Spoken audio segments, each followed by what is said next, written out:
A mother's voice when she sings has been shown to bring a baby's heart rate down more than anything. Even if the mother is like so out of tune and she can't sing to save herself, to the baby it's like the most beautiful sound they've ever heard. Wow. And yeah, they tested the heart rate of babies while the mother sang, and it showed how much it brought them back towards regulation. Did you know if you sing to a baby, its nervous system will immediately calm down? A baby's nervous system is deeply connected to the health of mom and dad. And as that baby grows in the household, really connected to whether or not mom or dad are safe figures that we can attach to securely. If we don't get those needs met, our nervous system adapts and we bring that adaptation into adulthood. And as you bring that nervous system into an adult relationship, you may notice that it's the root of all of your relational, mental, and physical health problems. And this is why I wanted to get a nervous system expert on the show. Today, Jessica McGuire, who's an internationally published author of Nervous System Reset, is going to guide you through a powerful connection between the nervous system and your emotional well-being. You'll learn practical strategies to regulate your nervous system to improve relationships, enhance your personal growth, and cultivate a deep sense of spiritual awareness. Jessica's expertise is in simplifying complex scientific concepts, but giving you actionable ways to integrate them into your life. Thank you for joining this episode of Heal Thyself. To support the show, please rate, review, and subscribe. It gives us the opportunity to really expand this knowledge to people who need it most, and you can do your part by just sharing the love. Again, thank you for listening. I'm forever grateful, and I love you all. Let's get started. Okay, so look, I know you love nervous systems. Like the much I love talking about the nervous system, the vagus nerve, you and I, we both know that it is so fundamental to healing. And we were just talking off air, relationships. What was the reason when I was in my 20s, I was always looking for someone who was dramatic and dysregulated just like me? What was going on in relationships, and why now, in my age, I can never be in a relationship like that? It's a great question, isn't it? I think that the relationships and attachment patterns actually are an expression of the states of our nervous system and what we're in. So if we look at the state where we are hyper aroused or there's too much mobilization in our nervous system and we're anxious, and that actually matches to an attachment pattern where we might be anxiously attaching with someone. And so there can be that leaning in, there can be that need for, I need them to text me back. There's the urgency, there's the fire. And so it's familiar, right? Like we're drawn to what feels familiar, particularly to what we had through our childhood. And then if we look at the state of the nervous system where we have too little activation in our nervous system, hypoarousal, that can marry with the avoidant type. You know, there's that stonewalling, cutting off, guarding, don't want to get too close to people when it's hard, or we pull away. And so if we look at the actual networks in the brain and body for regulation, they're shared with the networks for attachment. So it will be an expression of what is going on inside of us. And if in your 20s, you know, we've got to look at perhaps the areas in the brain hadn't developed that bring the top-down regulation, like the frontal cortex, then, you know, we can find that what we say is excitement is the mobilization. And I think a lot of people think that the chemistry is that part where it might be a bit more of the drama. And so it can feel, for some people, so unfamiliar to be in a regulated relationship, or some people might think that it's boring, or that you know, it needs to have these ups and downs. But like you were saying, it can have this steadiness to it, which is unfamiliar. But as we develop more relational wisdom, probably discover that's exactly what it is that we want. But we have to relearn that it is like for that to be comfortable. So then for those people, can this honeymoon phase just be the excitement of someone who is maybe just as dramatic or dysregulated as us? And if they come with a regulated nervous system, that's not what we want. It's boring. I don't like this. I don't want this. It doesn't feel exciting. Do we confuse that oftentimes? I think so. I think there is a confusion of, you know, if it's this honeymoon and then that feeling of it being a little bit like ecstasy. But if we look at it, it's really like a grasping, right? It's like a leaning into, like, I need this. And I think that could relate to what we would say in the nervous system as a blended state of fawn, where we lean in almost to merge with another person to get this sense of feeling okay in ourselves. There's like the flight energy of fight or flight. And so it feels like a little bit of a rush, but then we disconnect from our own inner world and we're looking for a person outside of us to change their behavior in a way or to give us something in order for us to feel a certain way. And the real connection here to our own inner world, and I guess staying in relationship with ourselves as we're in relationship with somebody else is where we will see that healthy, regulated attachment for sure.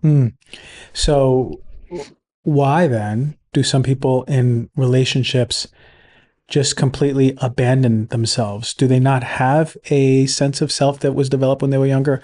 Like, what happens when people just disregard their needs and wanting to show up for their partner? I really love this topic. And I think it's where we can look at, say, somebody who identifies as an empath, who is quite sensitive to their own state getting affected by the people around them. And certainly people are, you know, able to be more sensitive to those types of things. But if as a child we weren't in an environment where there was fairly consistent safety and attachment, which is really the two needs that we come in for, right? We want to be safe and we want to attach. We will be looking more outside of us to tell us how we are doing.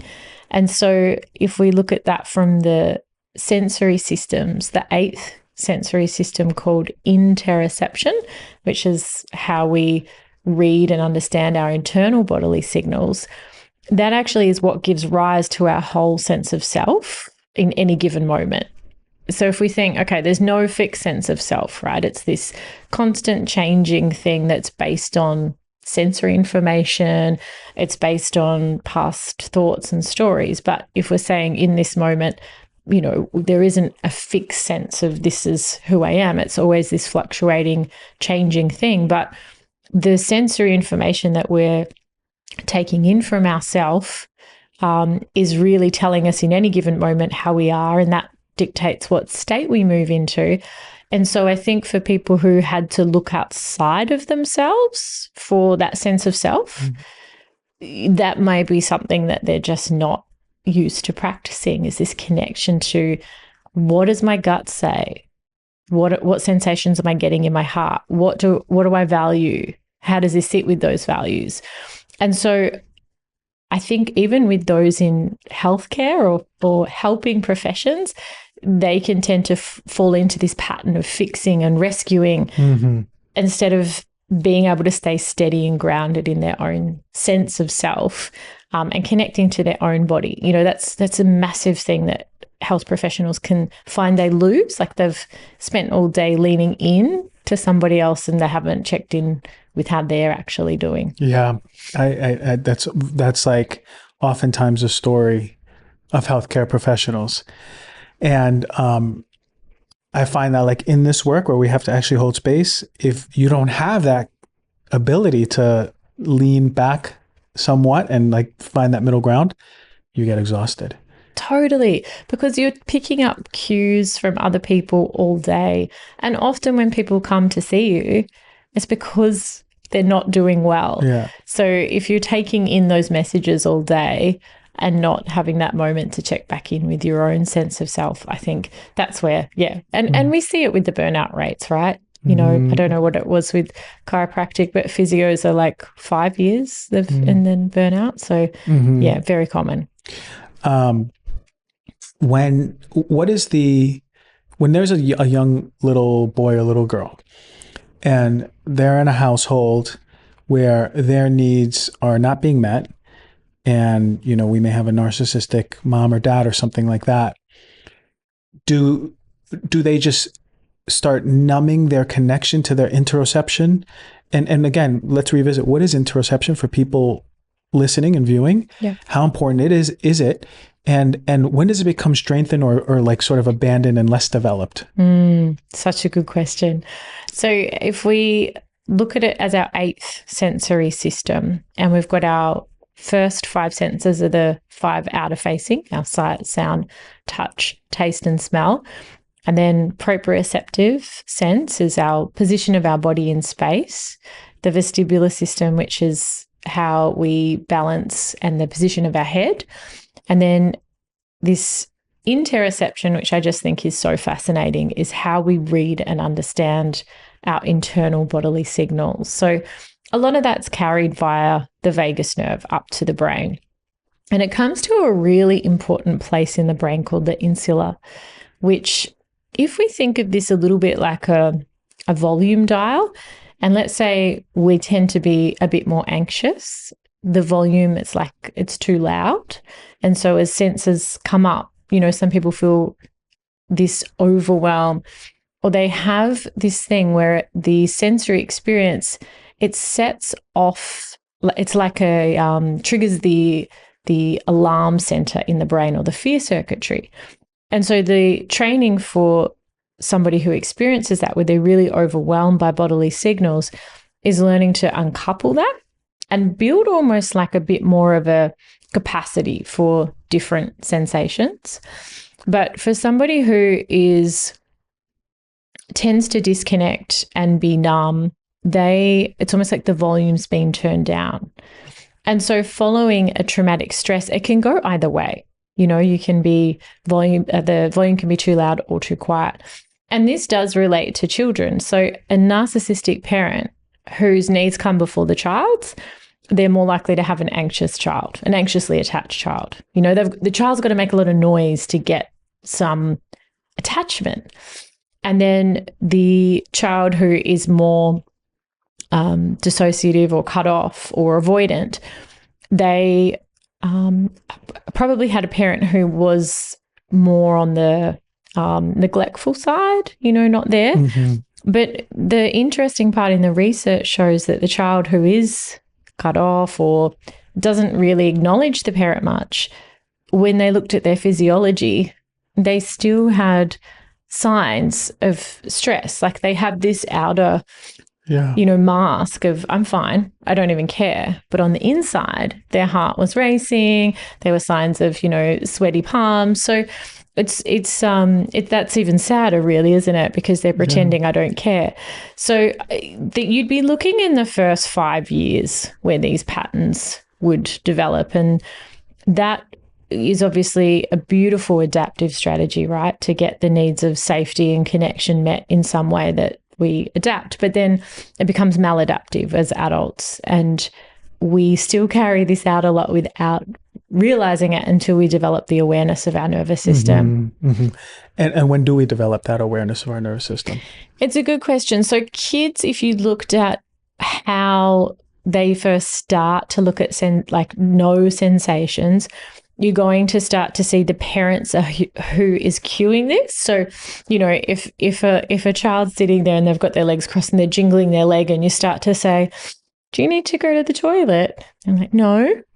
So that it's starting in that process then, that they will start to recognize, that tingly feeling in my bladder, that means I need to go to the toilet. So you're really building it from then, and then throughout childhood, you can bring in more of it with, play-based stuff. Like, can you rub your hands together and feel the tingly sensation in your hands? I think one way that it gets, like, we override interoception is through this very compliance-based living with kids, which is like, sit down, do your schoolwork.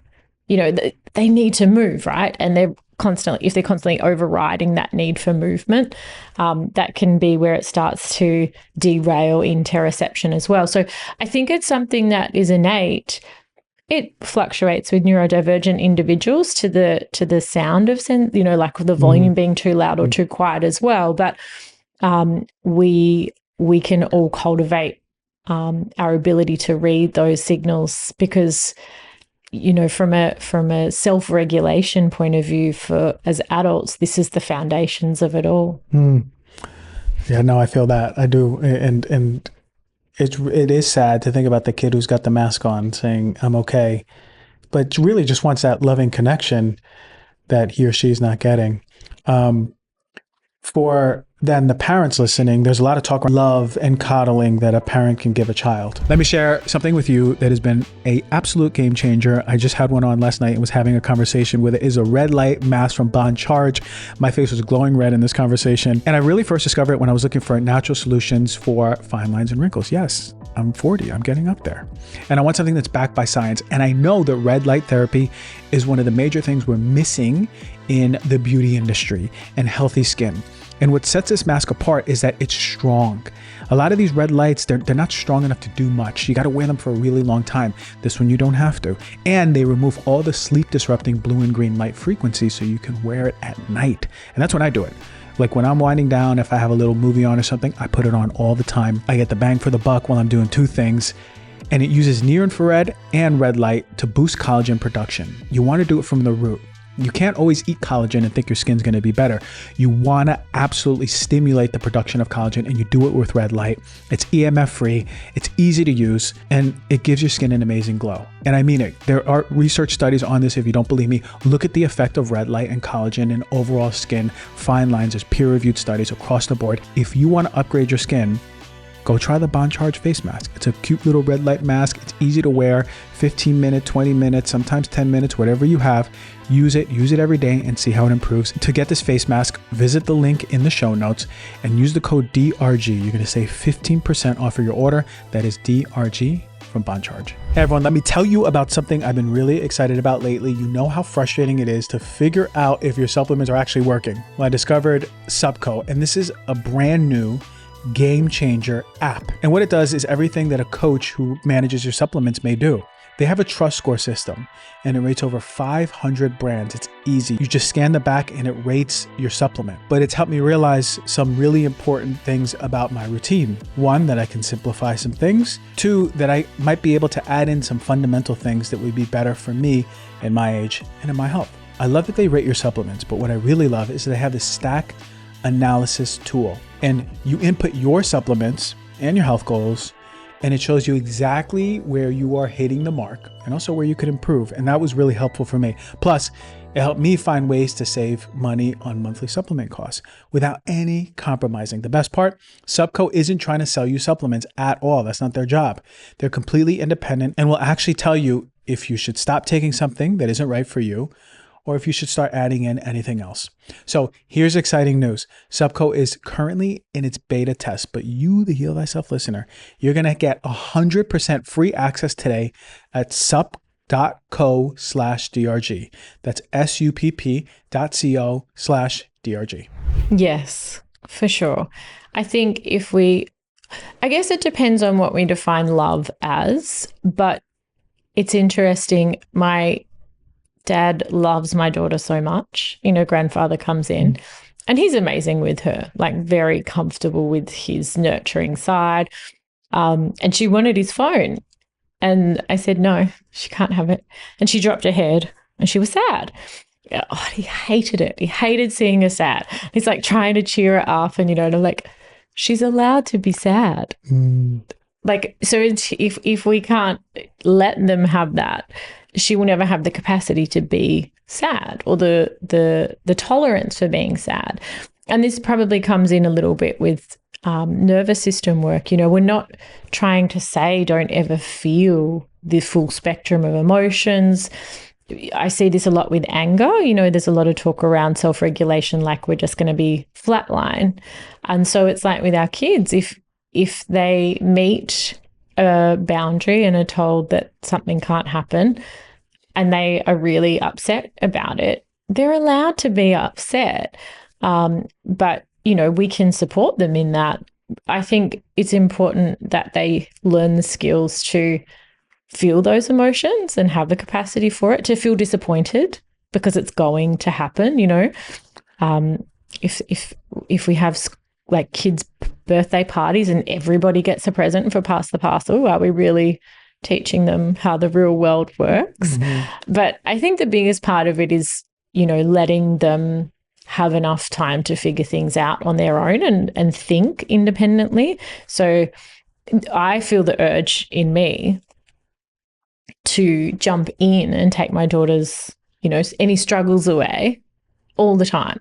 But there's things where that's a disservice. She needs to start to think independently for some things. And I think that's where it's a fine line, right? But to really build that resilience in children, they need to know what it's like to be disappointed, to be sad, to miss out, because there's, life's filled with a lot of that kind of stuff. Yeah. And it sounds to me that a lot of it's a function of whether or not the parent can hold that very particular emotion. Like it sounds like your dad didn't want to really see his granddaughter cry. Maybe he hasn't seen himself really go deep with his own tears, right? Oh my goodness, no. Right? Yeah. So it's like, what's his capacity to hold that within? So immediately we'll, because we love our granddaughter and because it's a lot for us too. So then naturally there'll be people saying, oh, well, you don't have 3 kids under 5 years old and one punched the other and it's crying and then you've scolded that one and that one's crying and the whole house is going crazy. Yes.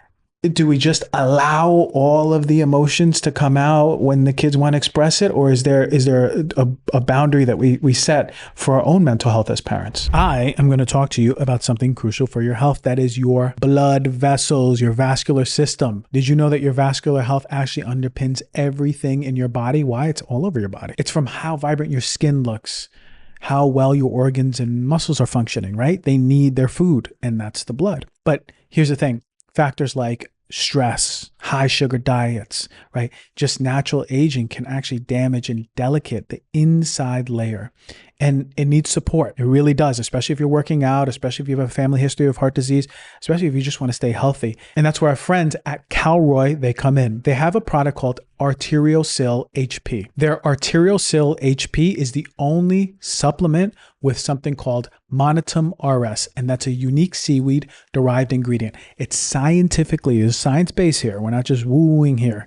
Scientifically shown to protect and restore that endothelial inside layer, the one that is susceptible to all those things that I mentioned. And this is one I take every single morning, 3 a day. And then I take the Vascanox HP.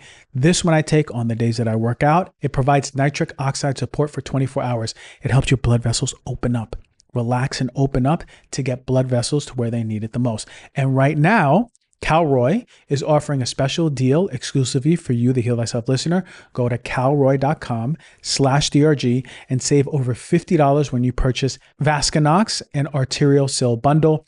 Plus, you get a free canister of 2-in-1 nitric oxide test strips. I have them. I still got to do them with a 3-pack bundle purchase. Visit calroy.com/DRG. That is CALROY.com/DRG. We spend a third of our lives sleeping, yet most of us do not even think about what we're sleeping on. And when I discovered that many conventional mattresses actually contain fiberglass and harmful chemicals, I knew we needed something better for sure.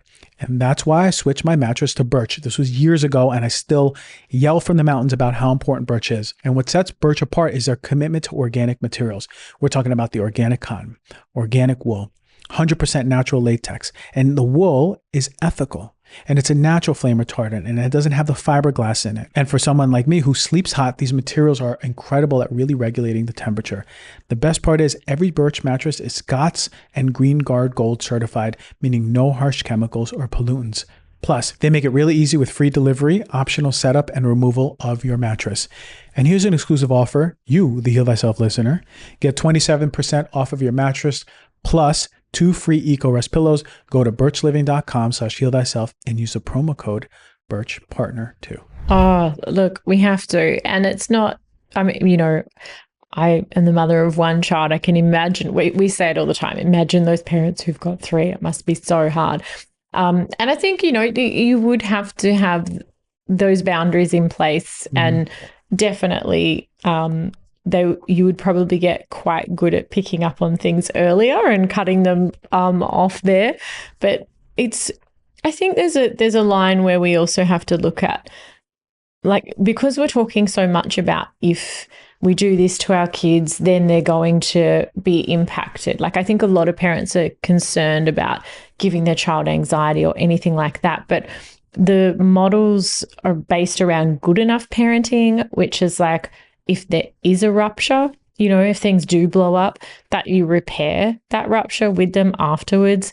It's not saying that a child never gets upset, that we never lose our cool. It's more based on being able to reconnect again after that happens. So it's like, if those 3 children got scolded, that later on there would be that moment of coming back and connecting, because I think it's parents are already got so much that to then turn the second, like we call it the second arrow, you know, like you already feel bad about something and then you shoot yourself again with the judgment of how you parented when it's already a challenge. So yeah, good enough parenting is a great model for looking at, you know, yes, there'll be times when ruptures happen, but repairing those ruptures and saying sorry. I think that's a big part of it, like having the respect and treating a child the same way you would want to be treated. Mm-hmm.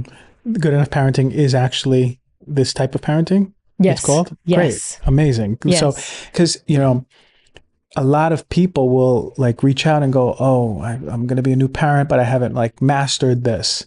And I don't know. And I don't think we'll ever master it. But this is a really good net that you put out that we can fall back on, is that if we reestablish that connection, that's kind of all that matters.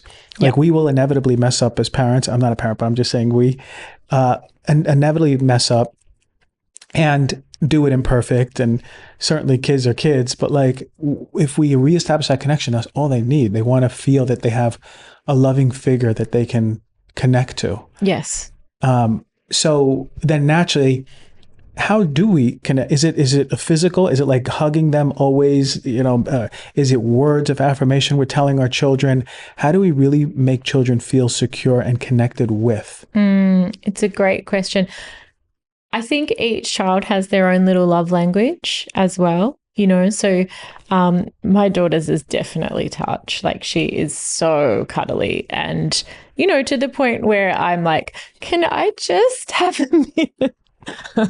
Then in saying that, she can be touching me and then she'll still want more. And it's when I'm doing something else. So, you know, I can watch her a little bit like a mirror and be like, oh, yes, okay, now I see why she's a bit like this. So if there's just a time where I'm like, okay, just give her this much undivided attention now, and then she'll be quite happy. This is, say, if we've been apart while I've been at work or something. And so we might read a book together and she knows that I'm right there present with her. I think a lot of it, and my husband and I have talked about this, it's really present. So they know if you're there but not there. So they know if you're sitting with them but you're not, you know. And look, I'm not saying this in a judgment to any parent because it's busy, but like if they feel like you haven't had that time just to really see them, attune to them and be with them, then it's almost like this vie for your attention until they get that. And so there's definitely touch. It depends a lot on the child's age and what they'll need at that time. But the beautiful part around co-regulation is babies can't self-regulate, so they literally internalize your nervous system.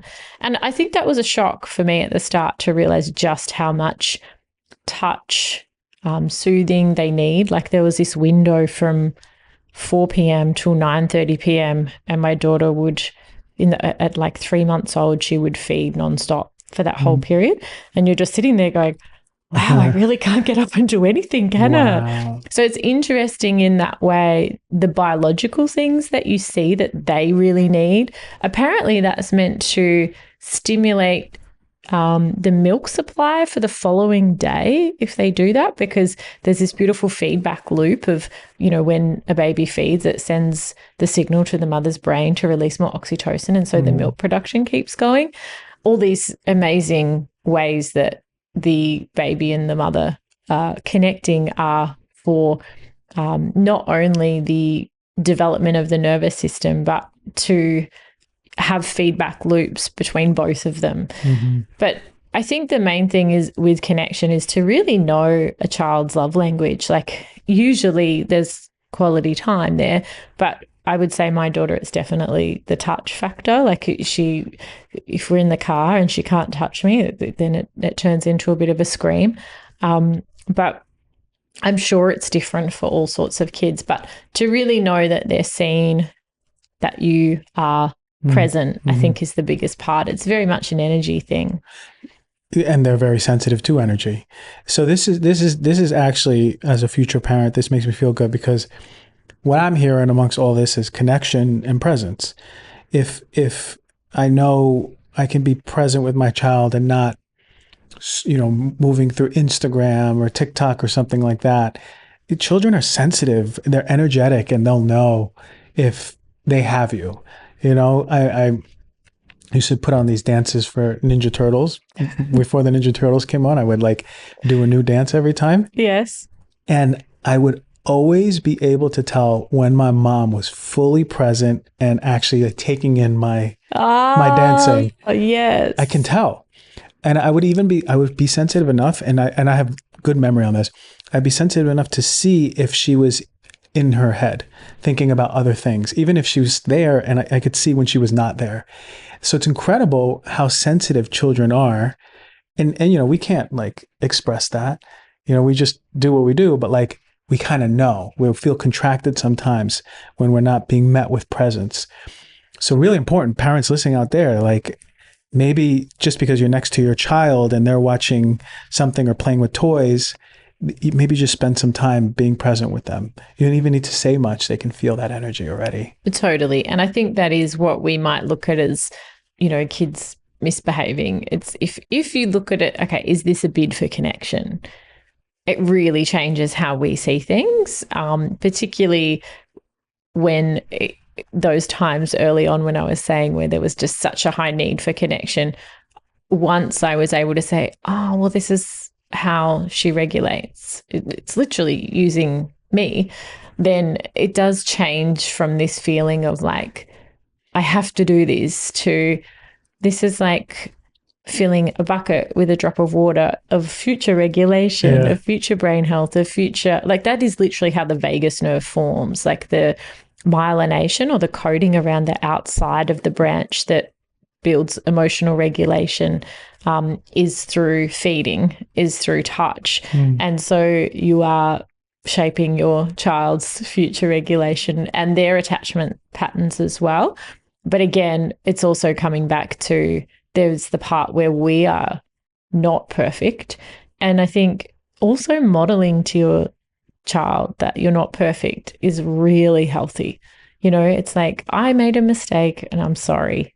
That's what happens. You are very humbled once you become a parent and realize, wow, this is a lot. This is a lot of work. But also in saying that, I feel like parenting I've had a few conversations with other people about this recently. I think parenting might get, a bit of a rap oh, I'm not going to have any spare time or I won't be able to do anything. But it also opens you up in such beautiful ways to what really matters, and you live with a lot more meaning, and certain things become more important, and a lot of things that you thought were important are not important anymore. So it's such a transformative time, but really as a person, I think it's one of the best ways that you can grow. Accountability. That's what I'm hearing now too. Yes. That's the big piece of that, It's huge. And when you say that, it's just interesting. We as adults are going to be well, you know what? I could have done this better. To say that to a kid, but it's important to do that. It's there is like you said, it's you would speak to an adult in that sense. Is there's a respect piece, when you talked about the nervous system of a baby, what does the nervous system of a newborn look like, and how important is the mother's role? So a baby's vagus nerve, it has a complete, what we call sympathetic nervous system state. So fight or flight is there. It's got a complete part of the primitive part of the vagus nerve. So there is that dorsal vagal collapse and shutdown, but it has an incomplete part called the ventral vagal branch, if you think of it running from the brainstem to the heart. So that's where they need touch, they need feeding, they need sound. Like a mother's voice when she sings has been shown to bring a baby's heart rate down more than anything, even if the mother is like so out of tune and she can't sing to save herself. To the baby, it's like the most beautiful sound they've ever heard. Wow. And yeah, they tested the heart rate of babies while the mother sang, and it showed how much it brought them back towards regulation. So that's a huge one. The touch aspect, all of it is just building that myelination process. So, you know, babies that are born premature, they are born where there isn't that even more. There's an even more incomplete vagus nerve, and so they'll need a lot more of that.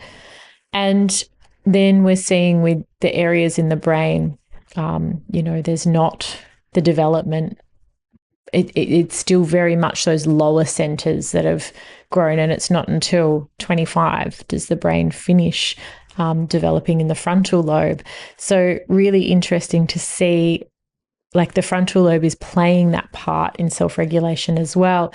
And I think it's helpful for parenting as well, because from a developmental point of view, we want to check our own expectations. You know, if we're looking at a 14-year-old boy and saying, well, he should know better. Yeah, he might, maybe he should, but also his brain's not going to be fully developed till he's 25. So there is this fine line between, we're not letting kids off the hook and not saying they don't need to be responsible, but just making sure those expectations are developmentally appropriate for where they're at. And so the mother's role with this, I mean, this is the beautiful relational aspect of the nervous system. It starts in pregnancy. Cortisol will cross into the baby. Other stress hormones will also do that as well. And again, this doesn't mean that we should never get stressed. Like that's going to happen, but it's the environment that the baby would be in most of the time, you know, if there was chronic stress. And then, yeah, those first few months is where a woman needs lots and lots of support so she can be able to support the baby, because I think it's the people around the mother is most important. Like you think that the family will come in and help you with the baby, but I think as the mother, you just need the people to help you so then you can be regulated enough to support the baby, because that's who they want, right? We need a good community around mom to support mom in everything, but it's really about them to start bonding and creating that healthy connection for the nervous system of the baby. So when people say a baby's nervous system comes from the mom, that's true. Yes, it will also come from the dad in, you know, with skin to skin. The father will get the release of oxytocin as well. And that, you know, feedback loop will be through the father and the baba. And I think it's just as important that men get that skin to skin contact as well for that bonding.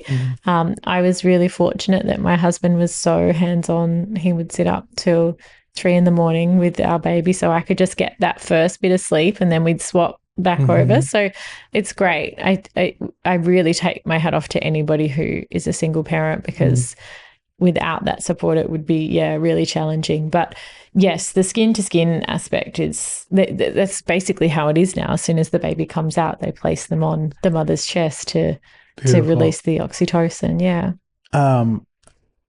Okay, so listen, we went into talking about babies, right? That's okay with me. That's fine. So I want to talk about like little girls who grow up to be women, and maybe it's different in Australia. I don't know. I know what I see here, but like, what do you think is happening in a little girl's nervous system commonly on average that adult women are really facing? Are they in some sort of state of their vagus nerve? Do you see maybe an emotional repression? Is there a commonality? What is like the burden of women nowadays when it comes to their vagus nerve? It's a good question. If I started with women, I would look at, I guess, times of change that, and this is the conversations that I'm in, and it was certainly part of my own experience is if becoming a mother is really important, how do we do that and then still have a business or support ourselves financially? Because the reality is it usually takes 2 wages, right, to live today. So I think that's probably the biggest challenge for has been for myself and then for my friends as well, who were, I had this conversation with somebody this morning who was like, I'm not sure if I want to be a mother. I have a lot of doubts. I have a lot of fear, actually. I think there's a lot of fear around that for women around supporting themselves. And then especially not having the family that's close around them now, because a lot of us don't live near our family. And so the days of the village are probably not, that's probably not it would be a lovely thing to have, but the reality is people are just too busy, to be the village. And so I think the way that for a lot of women to look at it is a little bit like, how can I resource myself so that I can work and also, be a good mother? But what comes with that is we have biologically this guilt that is, I guess, that it just came from an evolutionary point of view, so we wouldn't be away from our children for too long. I get it so much, and it's part, we've got to acknowledge it and say, okay, there's the guilt, but you will feel guilty for working, you'll feel guilty for so many things, but I think it is just part of the biological shift that happens. And so I guess how that would come towards for little girls is if they've got a mother who is always on because you work and then you come home and then you're parenting and thinking of all the things that need to be done, they probably don't see a relaxed mum at home, which is hard. Like they would just want, it comes back to that presence, right? And that is the grounds for their regulation. Interestingly, little girls are born a little bit more from a nervous system point. They have a little bit more development online with their brain and vagus nerve, which I thought was really interesting, and I don't know why. There's been some interesting research looking at their memories as well. So they tend to remember things, like the things that my daughter remembers. I'm like, we said that once, like 6 months ago. Yeah. So they definitely have this really interesting part to do with their memory as well. But, I haven't been a mum of a boy to speak to that, so I can only speak from that. But I think it's really the challenges that women are facing from the culture that we're in now that would be flowing onto their children for sure. Yeah, I like this. I like thinking, the little girl whose mom is going to work, then coming home, and then being a mom full time, maybe doesn't get all the help from dad, or might even be a single mom. That little girl is not seeing a relaxed mom, like you said, and does that inform their nervous system, and does that carry on to relationships? I think it definitely does inform, it would be impacting the child's nervous system. And it shows up for a lot of women that they just get really angry because it's going to either be fight or flight, and they've probably been in flight all day with work. And then when they come home, it's just like, there's so much mess, there's so much this. And it's, I think that's just a challenge of always being on. So I think kids would definitely be picking up on that. Yeah. And again, it's like, it's when we get to have that time where we're off that the vagus nerve's kicking in. But I know for many women, and there's been like parts of it myself, it just doesn't happen till you go to bed. and then you might be still breastfeeding. And so through the night, you're still getting up and technically still working. So it's a challenging time for, you know, I know there's definitely challenges here for men as well, but if we're looking at it from the breastfeeding woman, you will still be technically, like, the hours that you spend breastfeeding are huge. So there's a lot to that. So I think support for mums is something that is really important. And I was really fortunate through my pregnancy to have a beautiful group of yoga mums, and that was so great for my nervous system, just the conversations and the little ways of, you know, helping each other. Like when we had our baby, so many of the mums dropped meals over and just that kind of thing. Yeah, it was really, really lovely. So that's like the village. And one lady said it to me, she's like, there's no such thing as a village anymore, but there's a tribe. So you've got to find your tribe. And that could be like when you've got really little ones, but it could be when kids go to school and you find connection with other people like that. Yeah. So important. The when I think about how the home environment really informs the nervous system, it just always blows me away, because kind of just comes back to that, right? It's like, what did you see as far as mom modeling, dad modeling their relationship together, doing the best that they knew? But oftentimes that kind of leaks into the relationships, right? So if two people are in a dysregulated relationship, what does their vagus nerve look like? What's happening in their vagus nerves? Yeah, well, it's great because we've talked about co-regulation from parent to child, but it certainly happens between adults, right? And you can tell those people who, when you're around them and they smile at you and they're really smiling with their eyes and you feel that warmth in your chest, like that is you're coming back to regulation. The oxytocin is releasing. It's very much like the co-regulation between parents and a child. And like we were talking about with like relationships that are steadier, and you can be that source of co-regulation for each other. But there can also be the dysregulation where rather than coming back towards regulation, it can be through that interaction. It creates this push away. So, you know, the heart rate might shoot up from one person and then the other person synchronizes with that. The voice goes up, the voice goes up. And, you know, I think we probably might be familiar with people who tend to be kind of reactive, and you are around them and afterwards you're like, oh, I just feel so wound up. Like, you know, you can't help but pick up on that. Or what we were saying from as health professionals or anybody that's in a supporting role, if you work with people who are dysregulated, you can do a lot to support yourself. But it's really helpful to know your neurobiological limits of how much you can give in a day. Or if you've got a friend who might be going through a divorce and you know you want to go see them and be of support, but if you start to notice that after a couple of hours you're feeling pretty wound up yourself, that's probably the time to make a move, because you're not really offering them a regulated nervous system to support them anymore.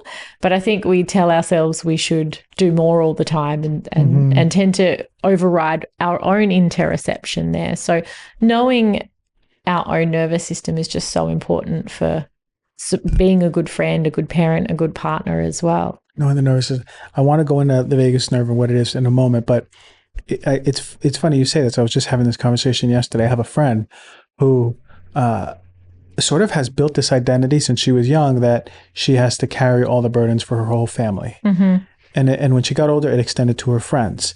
So people call her and just dump on her multiple times a week, especially her mom. And she's exhausted. Like, and she goes like into like these depressions and then comes out of it and is like, I'm fine, and exhausted, and then depression, and then exhausted. It's like this cycle. And would you say in that instance, one, what's the vagus nerve and how does her vagus nerve look? Yeah, I love this question. And I can relate to this so much, because I think if you look at many health professionals, there would be this element of like wanting to be like helping and supporting others. But sometimes this role of helping and fixing is because we want to try and also control the outcome of a situation, or we feel good if we're helping others, which is, there's nothing wrong with that. But it's not unless we've got the awareness to see what's really going on underneath it, right? So vagus nerve is really amazing. It's a bit like an ecosystem. So the branch going from our brainstem to our heart that's involved with emotional regulation, it connects to the heart's pacemaker. And so that literally helps us to cope with and recover from stresses. And then the branch that goes from our brainstem under our diaphragm and touches almost every organ, it goes right down to our lower belly. That has to do with balancing our physical health as well. And then the part of the vagus nerve that goes from the heart up to our face, we call the social engagement system. And so that changes our voice. You know, if you want to know if somebody is regulated, you might think that they talk in a calm, whispery voice, but there'll actually be that prosody up and down. Like, you know, if someone sees their dog, they start to go, "Oh, who's a good boy?" That's trying to co-regulate with the dog, right? You have that change in your prosody. Like I sing to my daughter all the time with the same thing. And so in that state as well, you have the muscles of the middle ear change so that you can hear mid-frequency sounds, which is the sound of the human voice. And then when someone's smiling, you'll see the lines around their eyes because of the vagus nerve's connection to the facial nerve. And so those messages, the sound of someone's voice, how they listen, the warmth in their eyes, even how they move their head, because the vagus is connected with movement of the head and looking around, all of that is feeding into regulation. So if we take your friend, and she is connecting or trying to support her mother, it's unlikely that she's getting reciprocity back, right? This sense of listening to her, the cues of safety back to her, the cues of warmth. She would be receiving cues of what would probably sound like threat, like things are wrong, things are bad. Potentially, maybe she had to become that person to keep her environment safe as a child, let's say. And then there's that sense of not listening to her own body to do that. You know, she's got to look out there for other people's behavior. And so if we looked at what was happening in the vagus nerve, there would be a almost relaxing of the vagus nerve, slowing down the heart. And then it would change her social engagement system as well. So she would probably lose that smiling and the warmth through her face. Her voice might either sound, and you hear this, right? If you, there's a lot of talk about this in Chinese medicine with the voice. You can tell the state that someone's in, even if they're trying not to show that. So you might be familiar with somebody who's talking up here with the flight energy, and then the fight energy with the boom in the voice where someone can't regulate that part of it, or the complete, I am just feeling hopeless and that kind of thing. So the voice might be a portal for knowing what was going on for her. But a lot of it is if we have these chronic periods where, let's say she had to support family members day after day, her nervous system doesn't get the chance to recover. It's a little bit like the vagus nerve running, the branch running from the brainstem to the heart is like the brake on a bicycle. You know, like we're riding downhill, so the vagus is engaged just so we don't go too fast. And then if we're facing a stressor, like say she's dealing with her mum, she would relax that a little bit and to cope with the stressor, because her nervous system is saying this is a threat. And then after that threat passed, it should come back on.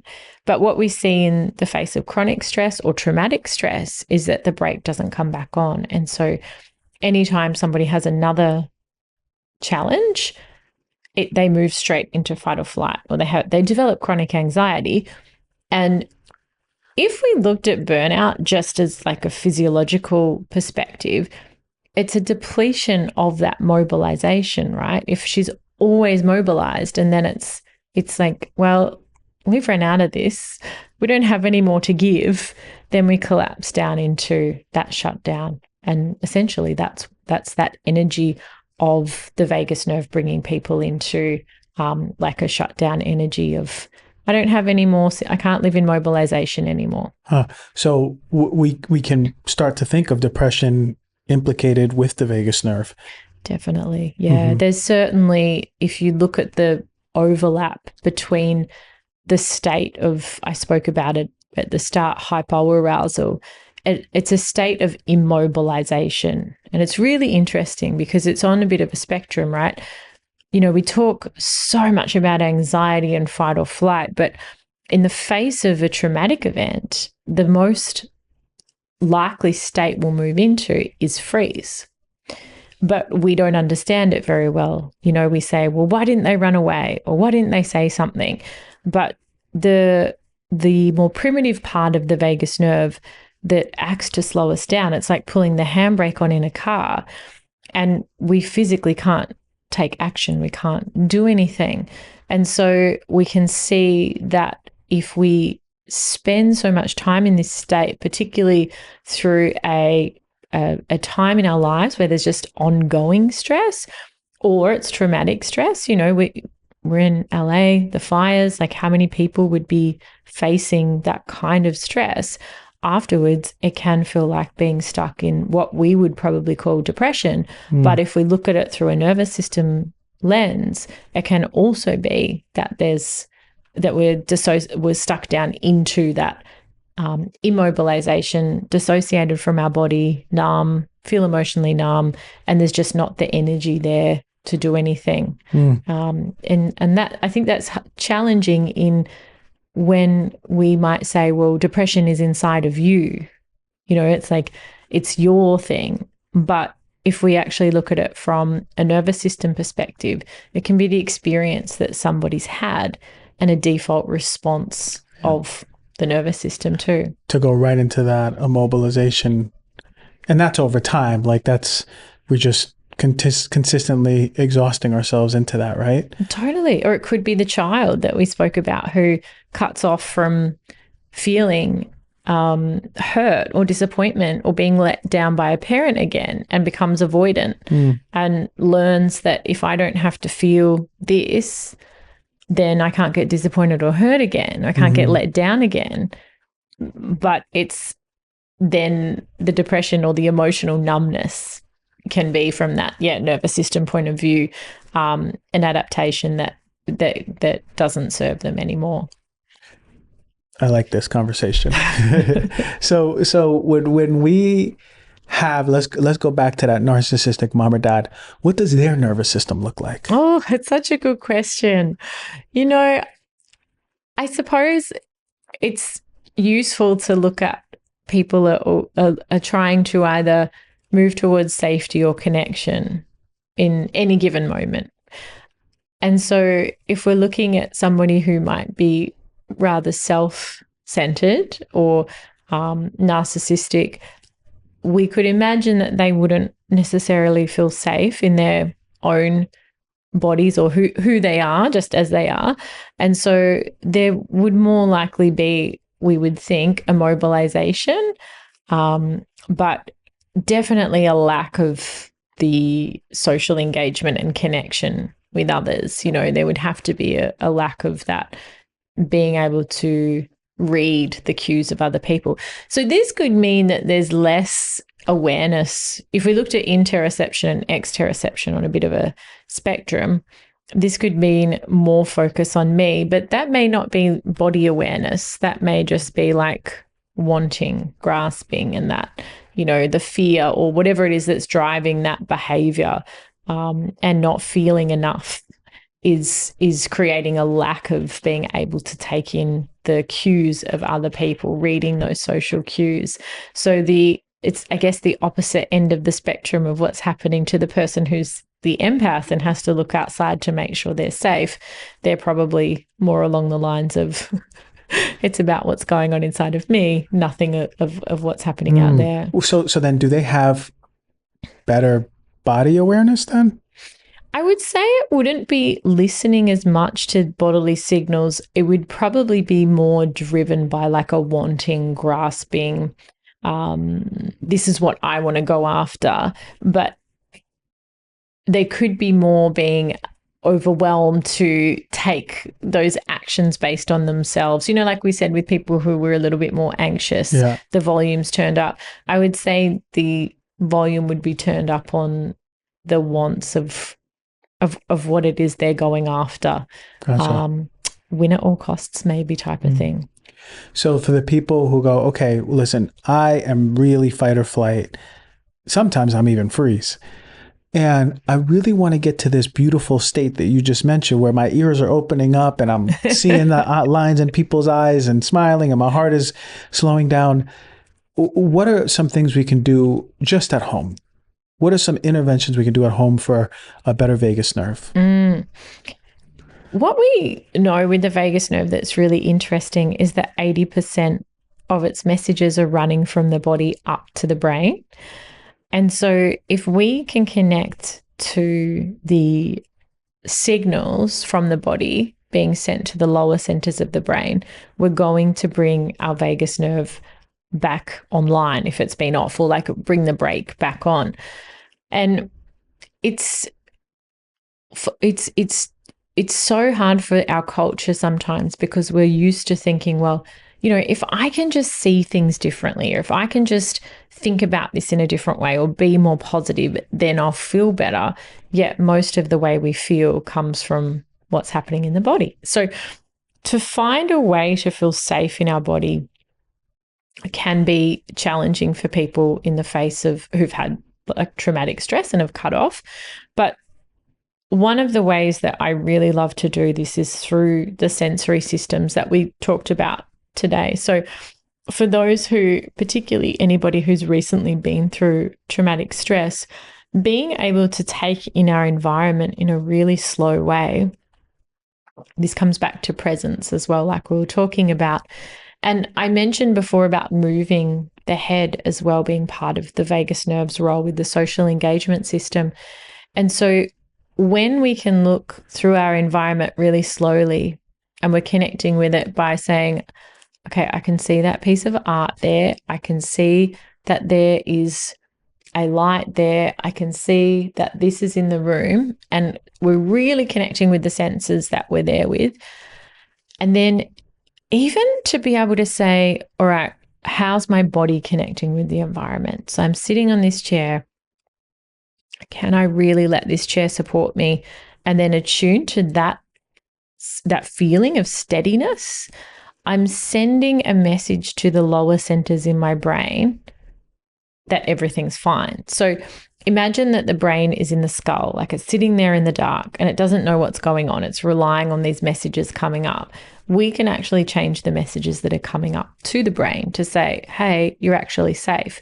For those people who tend to lean in and, you know, merge with others and want to fix others, so much of this is learning to go, okay, can I lean back in my own seat and connect back to my own body here in a safe way?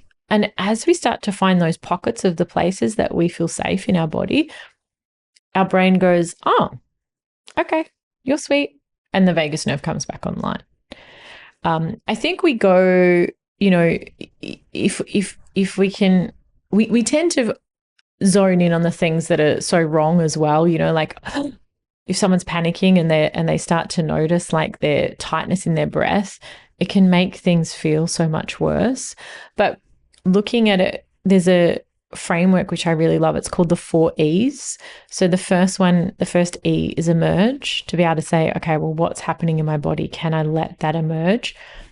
The second E is experience. Now, lots of people skip this step, but it's like, if I tuned into what I was experiencing right now in my body, it can be physiological, it could be emotional, what's there? And so when it's difficult emotions, a lot of people want to skip to, I don't want to be, I want to get to the end.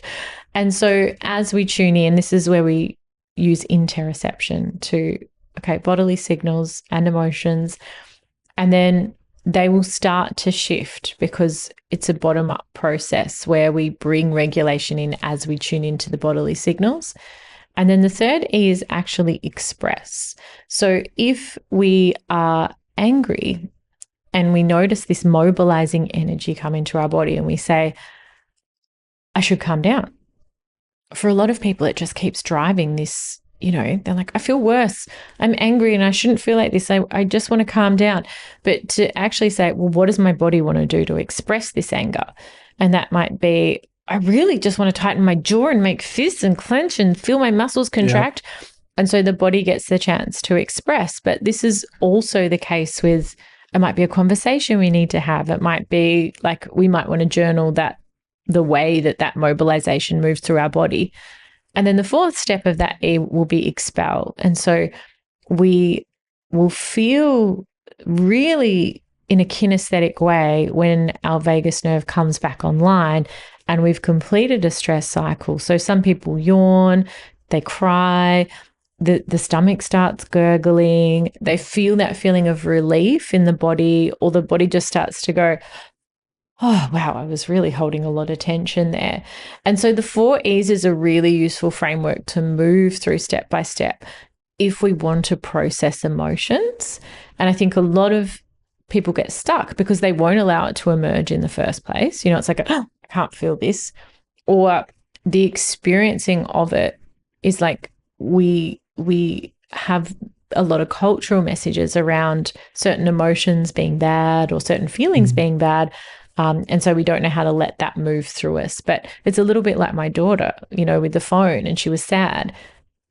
We can be with ourselves as we experience these emotions, and we get better and better at being with them. Amen. Yeah. And it's practical, right? Like that's really important for the people. I can do this myself, and it might not be easy in the beginning, but I love that just you can turn your head or feel your butt on the seat. Even the people viewing, listening, like just tuning in for the rest of the remaining podcast, just be able to feel. Do you find that there are things outside of us that dysregulate us, like foods and light and environmental stuff too, outside of like relational stress? Yeah, I think noise is a big one, like sound. If, we are in an environment where we might be trying to listen to something and there's a lot of background noise, it takes a lot of work, doesn't it, to filter it out, depending on our certain patterns, like somebody who listens to a lot of music for their work might find that like lots of loud noise is really overwhelming. So it's unique to us as well. Temperature, that can be a huge one, like being in a place that's like way too hot for us or way too cold.